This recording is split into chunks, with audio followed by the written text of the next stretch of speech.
கடந்த 2 நாட்களாக பெய்த கனமழையின் காரணமாக திருவாரூர் மாவட்டம் கூத்தாநல்லூர் அருகே 1000 ஏக்கர் சம்பா தாளடி பயிர்கள் நீரில் மூழ்கி பாதிக்கப்பட்டுள்ளன.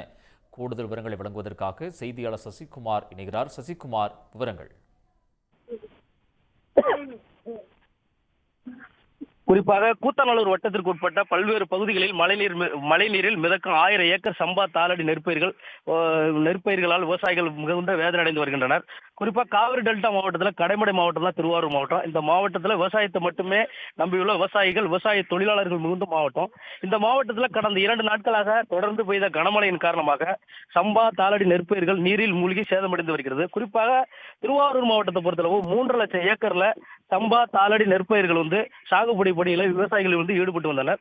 கடந்த 2 நாட்களாக பெய்த தொடர்ந்து கனமழையின் காரணமாக திருவாரூர் மாவட்டம் கூத்தாநல்லூர் வட்டத்திற்கு உட்பட்ட வாக்கோட்டை, தென்கோனூர், வடகோவனூர், தெற்குப்படுகை, பூசங்குடி, திட்டச்சேரி, ஓகப்பேரையூர் உள்ளிட்ட பகுதிகளில் சம்பா தாளடி நெற்பயிர்கள் பயிரிடப்பட்ட 60 நாட்களான நெற்பயிர்களும் அதே போல 10 நாட்களான நடவு செய்யப்பட்ட தாளடி பயிர்களும் மழைநீரில் மூழ்கியுள்ளது. மேலும் இந்த நெற்பயிர்கள் அழுகும் நிலை ஏற்படும் ஒரு சூழல் உருவாகி இருக்கிறது. தொடர்ந்து கனமழை பெய்தால் முற்றிலும் நெற்பயிர்கள் சேதமடைவதற்கான ஒரு வாய்ப்பு உள்ளதாகவும் விவசாயிகளுக்கு தெரிவிக்கின்றன. மேலும் இப்பகுதியில் உள்ள வடிகால் வாய்க்கால்களை தூர்வார வேண்டும் எனவும் ஒரு கோரிக்கையை முன்வைக்கிறாங்க. அதே போல இந்த ஆண்டு பயிர் காப்பீடு தொகை, அதாவது 3 ஆண்டுகளாக முறையாக பயிர் காப்பீட்டு தொகை வழங்கவில்லை என்பது ஒரு விவசாயிகள் ஒரு முறையாக கோரிக்கை வைக்கிறாங்க. இந்த ஆண்டாவது நிவாரணம் வழங்க வேண்டும் என்பது ஒரு பிரதான கோரிக்கையை முன்வைக்கிறார்கள். சசிகுமார், தகவல்களுக்கு நன்றி. உடனுக்குடன் செய்திகளை தெரிந்து கொள்ள சன் நியூஸ் பெல் ஐகானை கிளிக் பண்ணுங்க.